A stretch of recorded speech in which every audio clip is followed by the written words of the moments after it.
In the middle of the 1978 Formula One season, a racing car unlike anything the world had seen before appeared on the grid. The Brabham BT46B was not just fast, it was revolutionary. It featured a huge fan mounted at the rear, sucking air from beneath the car to create unprecedented ground effect downforce, independent of the car's speed. This meant it could stick to the track like glue, cornering and accelerating far beyond any competitor. But this radical innovation also sparked controversy and fear, shaking the foundations of Formula One. The BT46B would win just one race and then vanish, banned not by regulations, but by the sport's politics. This is the story of the 1,500 horsepower fan car that changed Formula One forever. The 1978 Formula One season had begun with high hopes at Brabham. They had a world champion in Niki Lauda, a competitive second driver in John Watson, and a new flat 12 engine provided by Alfa Romeo. Bernie Ecclestone, the team's ambitious owner, had set his sights on the Constructors' Championship. But by the time the circus arrived at Brands Hatch in early June, those ambitions lay in ruins. Lotus had won 4 of the first 7 races. The Lotus 79 was simply in another category entirely. Faster on the straights, faster in the corners, faster in the paddock for all anyone knew. The question consuming every rival team was simple. How could the rest of them catch up? For Gordon Murray, that question had a single answer. Stop trying to do the same thing Lotus was doing and do something completely different instead. Murray was the sort of engineer who thrived on such challenges. He had already proven his design talents with the BT44, which had scored wins for the team in 1974 and 1975. But the BT44 was a product of a different technological era. As the 1970s progressed and aerodynamics became increasingly sophisticated, Murray found himself having to think several moves ahead of the competition. He was working on a complete redesign of the Brabham's chassis, hoping to squeeze more performance from the flawed package. But even as he drafted new concepts, he knew in his heart that incremental improvements were not going to solve the Lotus problem. Incremental improvements would never solve the Lotus problem. What Brabham needed was a leap sideways, a technological path that nobody else was traveling. And in the regulatory framework governing Formula One, Gordon Murray was about to find a loophole so elegant that it would echo through the sport for decades. To understand why the Brabham BT46B became necessary, one must first understand the innovation that made it inevitable. In 1977, Colin Chapman had unleashed what many consider the most revolutionary aerodynamic concept in Formula One history: ground effect. The principle itself was based on fluid mechanics as old as aviation. By shaping the underside of a car into inverted wings, creating what engineers call Venturi tunnels, a team could generate enormous downforce without the drag penalty associated with conventional wings. The faster the air moved through these tunnels, the lower the pressure became, and the lower the pressure, the more the car was literally sucked onto the track surface. It was not a small improvement. It was a complete reinvention of how racing cars could be designed. The Lotus 78 had demonstrated the concept first, but it was fragile and temperamental. The new Lotus 79, introduced midway through 1978, was the refinement that turned revolutionary into dominating. The 79's underbody was sculpted with precision. Its side skirts, made of flexible material, sealed the air gap between the car's floor and the track surface. The longer the wheelbase, the greater the underbody area available for generating downforce. Every dimension was calculated to maximize that low-pressure zone beneath the machine. And it worked. In the hands of Mario Andretti, the championship was never in doubt. The American won 5 races in the Lotus 79 that season, not because he was the fastest driver, but because he was driving a machine that had rendered all other approaches obsolete. The physics were inescapable. Ground effect downforce did not depend primarily on a car's speed, as traditional aerodynamic downforce did. A conventional wing generates more lift the faster the car travels, a fundamental constraint of physics. But ground effect was different. Once the Venturi tunnels were shaped correctly and the skirts sealed the low-pressure zone, the downforce became almost independent of velocity. a Lotus 79 could corner at speeds that would have flipped conventional cars off the road. It could brake with ferocity. It could accelerate with confidence. For every other constructor in Formula One, the message was clear: design a ground effect car, or design yourself out of the championship. But for one team, designing a conventional ground effect car was not going to be possible. When Bernie Ecclestone negotiated the deal to provide Brabham with an Alfa Romeo engine, he thought he was acquiring power and prestige. Alfa Romeo's 12-cylinder power plant had pedigree. It came from the Tipo 33 sports car, and on paper, it promised performance. In practice, it was a curse. The flat 12 configuration, with cylinders arranged horizontally in a boxer pattern, was magnificent for a sports car needing low center of gravity. For a Formula One car trying to squeeze Venturi tunnels underneath, it was a disaster. The cylinder heads protruded into the exact space where Gordon Murray needed to sculpt those critical underbody channels. It was like being asked to build a cathedral in a broom closet. The engine's sheer width made it physically impossible to create the kind of underbody tunnels that generated ground effect in the Lotus. Murray had already explored alternatives. The BT-46, the original car for 1978, had suffered from serious overheating problems in its initial configuration. Its flat-panel heat exchangers mounted flush to the bodywork, an innovative attempt to reduce frontal area and drag, had proven catastrophically inadequate. The car had only about 30% of the cooling surface area it actually needed. That idea had to be scrapped, replaced by conventional radiators mounted in the nose, compromising aerodynamic efficiency and relocating weight toward the front of the car. Meanwhile, each race that passed saw Lotus expanding its championship lead. Brabham was running out of time and out of conventional solutions. Carlo Chiti, the Alfa Romeo engine engineer, later acknowledged the fundamental problem.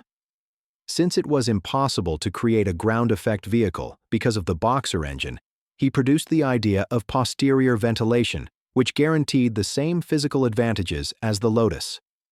Chiti understood immediately what Gordon Murray was considering, a solution so radical that it seemed to come from a different universe entirely.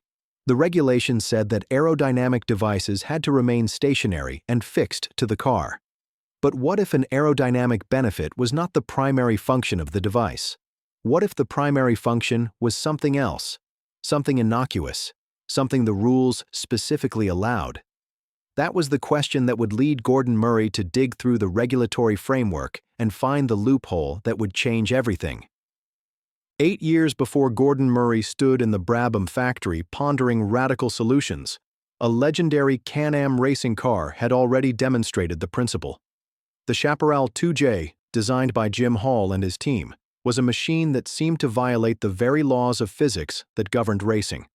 With two fans powered by a separate two-stroke engine mounted at the rear, the 2J literally sucked air from beneath the car. The fans could move 9,650 cubic feet of air per minute, creating negative pressure equivalent to 2,200 pounds of downforce. And here was the critical innovation.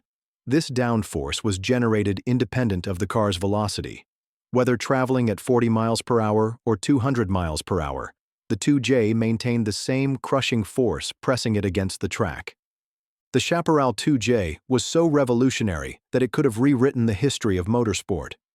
In 1970, its first season, the car established pole positions in nearly every race it entered.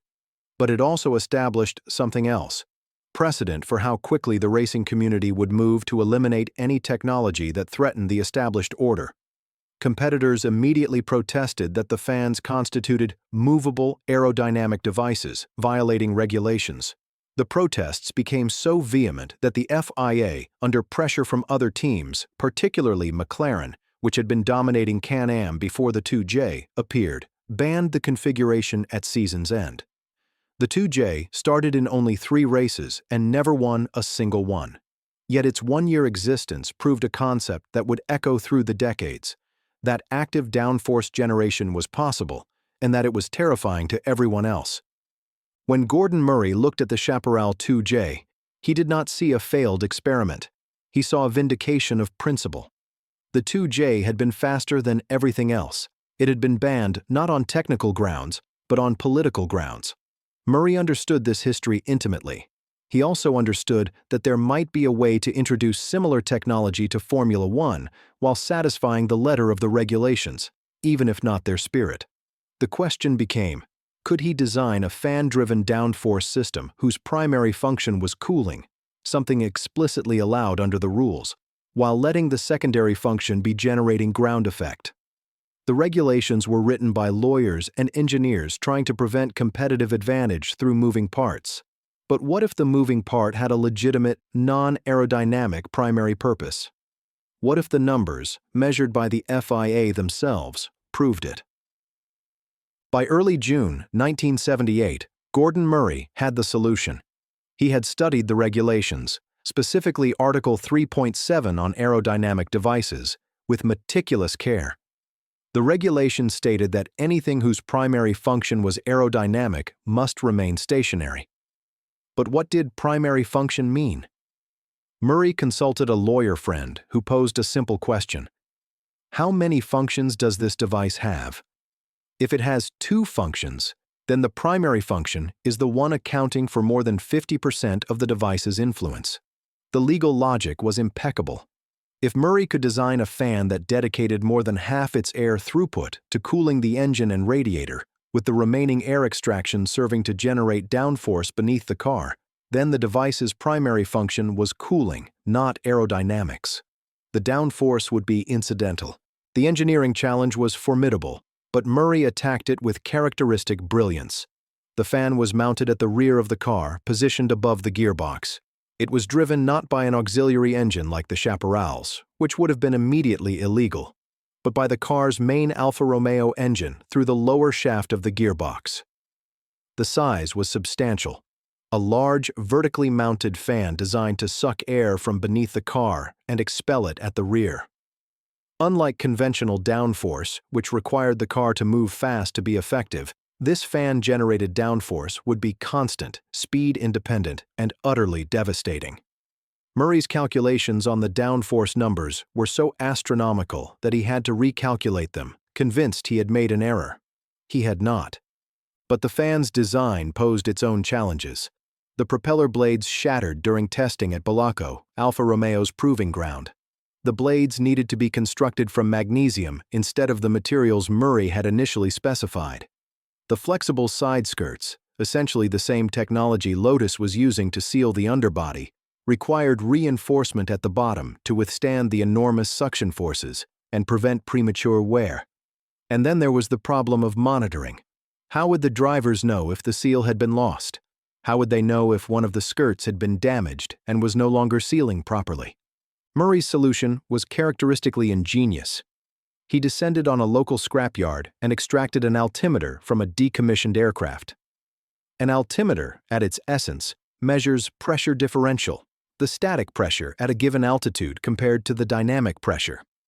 Murray installed a pitot tube on the front of the car and connected it to this altimeter. The needle on the instrument gave a green zone and a red zone. Drivers did not need to understand the physics. They only needed to keep the needle in the green zone during corners. If it slipped into red, they had lost seal and needed to slow down immediately. It was the kind of pragmatic genius that could only emerge from a designer who understood both the theoretical and the practical, the aerodynamic and the mechanical, the regulatory and the strategic. The biggest challenge the team faced was not the fan itself or the engine integration, but the sealing of the side skirts. These were flexible panels that would maintain a constant gap between the car's underbody and the ground surface, preventing the low-pressure air from escaping and destroying the vacuum.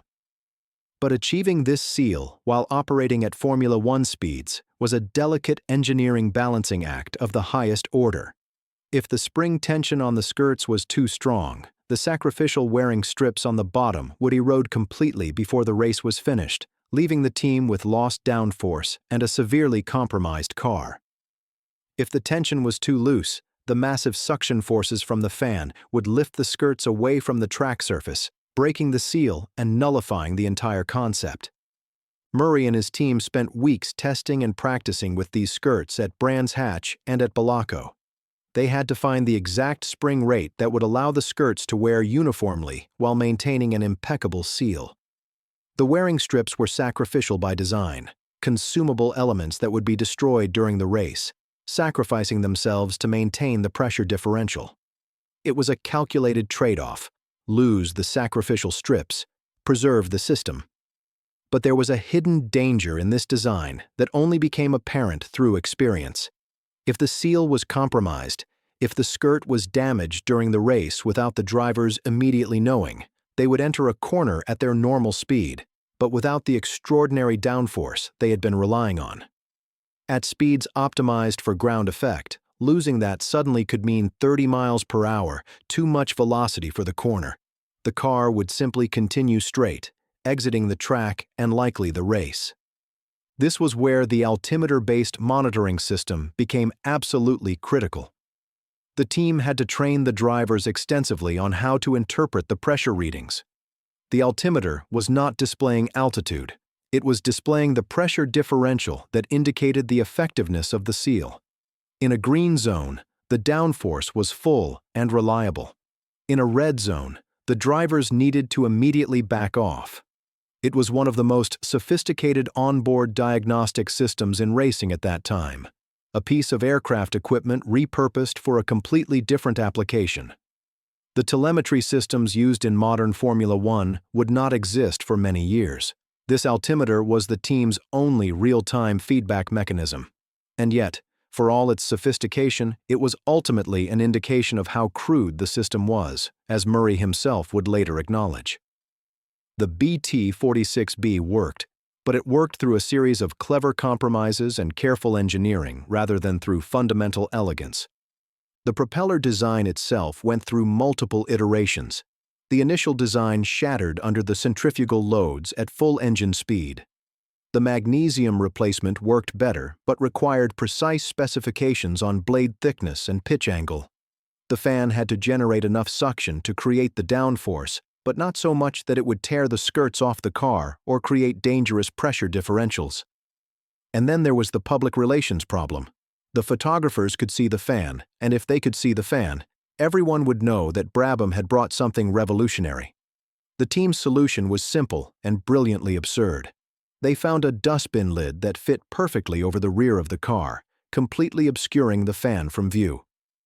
When Brabham arrived at Anderstorp for the Swedish Grand Prix, the mysterious dustbin lid was the only visible hint that something extraordinary was hidden underneath. June 17, 1978, at the Scandinavian Raceway near Anderstorp, Sweden. The scrutineers from the FIA had been provided with detailed technical information about the cooling function and had verified through an anemometer that more than 55% of the fan's air throughput was indeed directed through the radiator and cooling systems. The device was legal. The car could race. But even Bernie Ecclestone understood the magnitude of what he had on his hands. The primary concern was not victory. Victory was almost inevitable at this point. The concern was how fast the car would win, and whether that dominance would upset the other teams so thoroughly that it might destabilize the newly forming Formula One Constructors Association, of which Ecclestone was the executive chief. Ecclestone had grander plans for his future in Formula One than winning races. He wanted to consolidate power within the sports administration. The fan car could be a liability to that ambition. So before qualifying even began, Ecclestone made a strategic decision.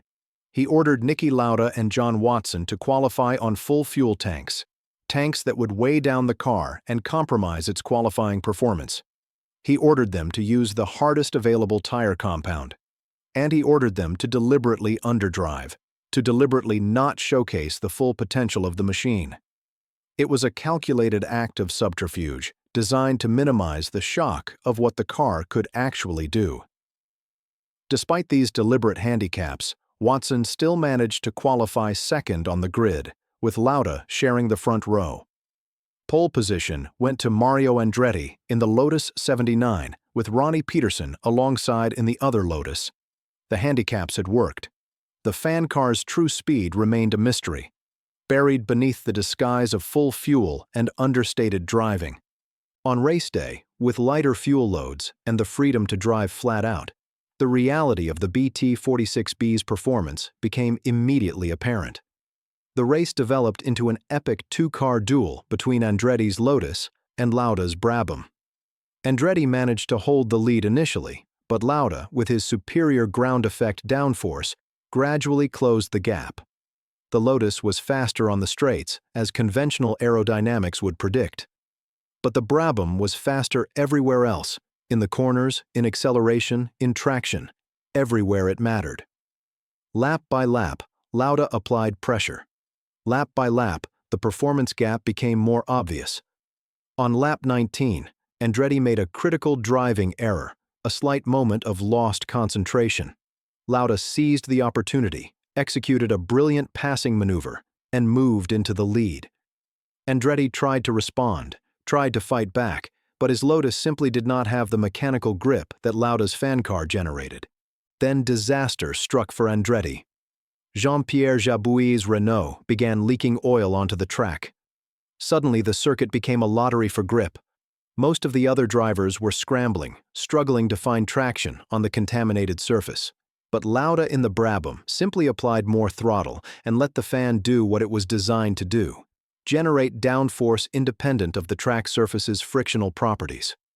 As the others searched desperately for grip on the oil slick, Lauda accelerated directly over it. The fan-generated vacuum held the car on course while other machines spun and slid. It was a moment of pure technical superiority, a visceral demonstration of what the engineering breakthrough could accomplish. Andretti's engine eventually failed with a stuck piston, and Lauda cruised to a commanding victory with a margin of 34 seconds over Riccardo Patrese Aeros. The display of dominance was so complete that it terrified every other team in the paddock. John Watson's race had been compromised by mechanical issues. His throttle had stuck on lap 20, but even before the technical failure, it had been obvious that Lauda's car was in a completely different category. Furthermore, Watson's BT-46B had not performed nearly as well as Lauda's machine. There was a reason for that. Unbeknownst to Watson, team mechanics, with Ecclestone's approval and Carlo Chiti's involvement, had deliberately drilled holes in the fan blades on Watson's car. Ecclestone had calculated that victory with both cars might provoke too much outrage. One victory was dramatic enough. Two would be excessive. Watson's car was quietly sabotaged to ensure that Lauda, the team's #1 driver and a former world champion, would be the dominant force. The politics of Formula One had already begun to interfere with the racing even before the race was finished. The reaction from the other teams was swift and vehement. Colin Chapman, the Lotus team principal and one of the most competitive minds in motorsport, immediately recognized the existential threat the fan car posed. If Brabham continued to use this technology, other teams would surely copy it. McLaren would build a fan car. Ferrari would build a fan car. Tyrrell would build a fan car. Within a season or two, Formula One could descend into an engineering arms race focused entirely on fan car design, leaving conventional aerodynamic development in the dust. The constructors who had invested years in understanding ground effect technology would suddenly be writing that knowledge off as obsolete. Chapman could not allow this to happen. He had to eliminate the threat immediately. The technical protests began immediately. Other teams challenged the legality of the device, arguing that it was primarily aerodynamic and therefore violated the regulations against movable aerodynamic devices. But Gordon Murray had his evidence in hand. The FIA's own measurements, conducted with an anemometer at the factory, proved that more than 55% of the fan's air throughput was directed through the radiator and cooling system. The legal definition of primary function had been satisfied. The protests failed on technical grounds.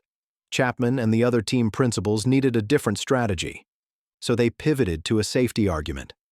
Mario Andretti, following directly behind Lauda's car during the race, made complaints about debris and gravel being thrown up by the fan and striking his windscreen and cockpit. The claim was that the fan's efflux was creating a dangerous situation for trailing drivers, that rocks and dirt were being weaponized and fired backward at high velocity. It was a resonant argument, echoing the concerns that had been raised about the Chaparral 2J in Can-Am years before. Even if the debris argument was exaggerated or false, it provided a pretext for intervention on safety grounds, bypassing the technical objections that had already failed. But there was a problem with the debris story. It was demonstrably untrue. The fan's efflux velocity was measured at approximately 55 miles per hour, not negligible, but hardly the projectile velocity that would be required to accelerate rocks into dangerous missiles. Years later, Mario Andretti would essentially admit that the debris complaints had been fabricated, that Chapman had orchestrated a coordinated campaign among the drivers to generate claims about safety issues that simply did not exist.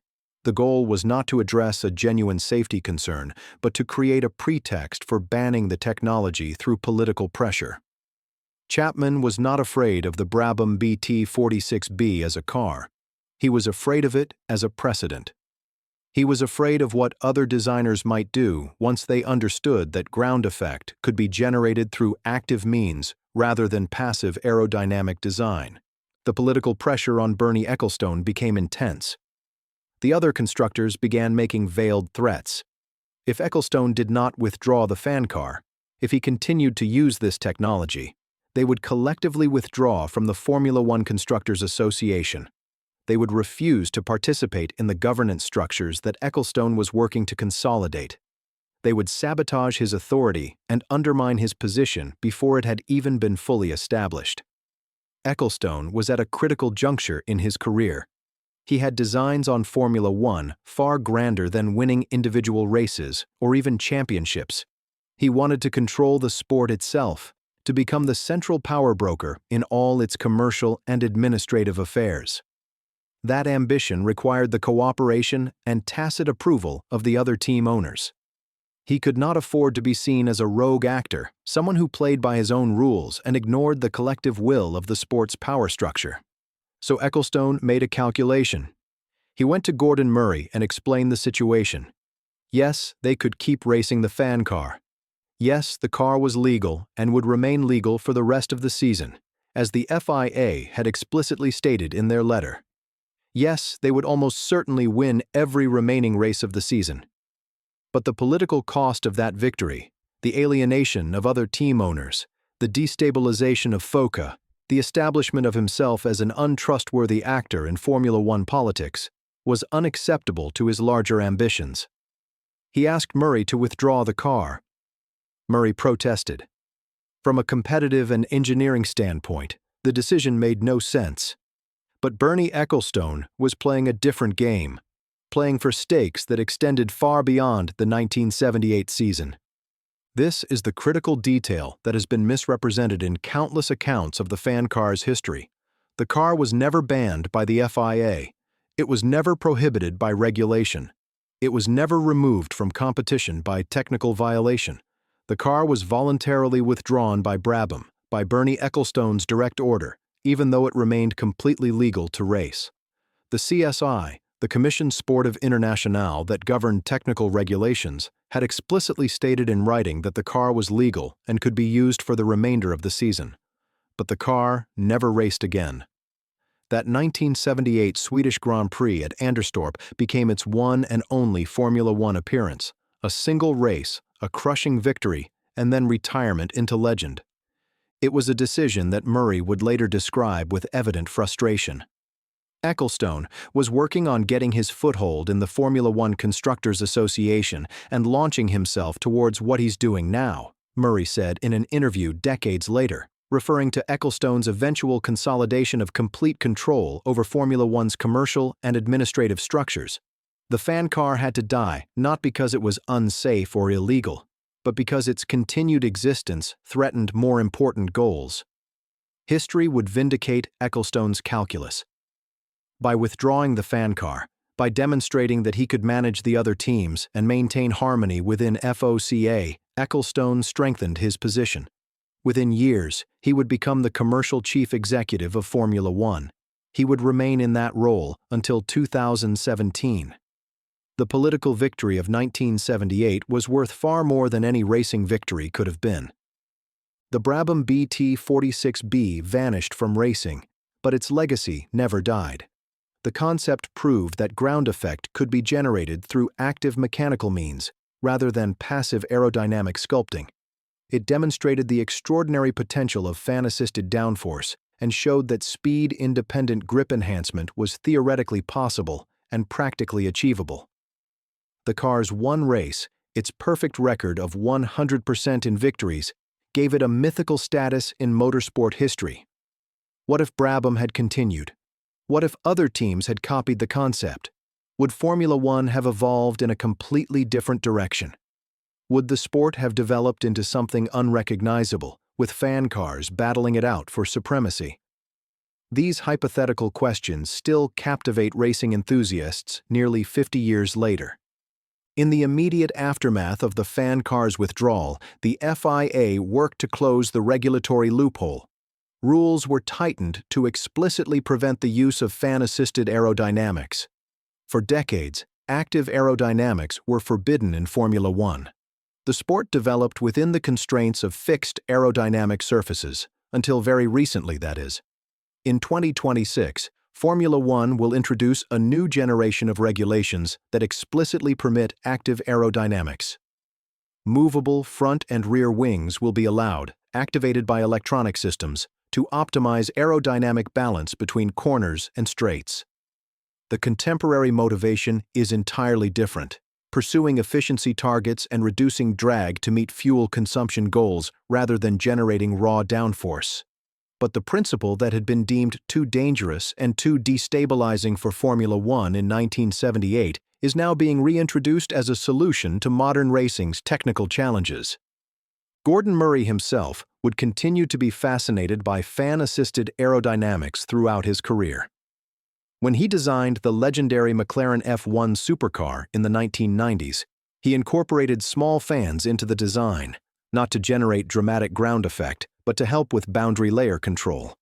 Decades later, when he designed his ultimate automotive masterpiece, the Gordon Murray T50, a hypercar meant to succeed the McLaren F1, he returned to the concept he had pioneered at Brabham.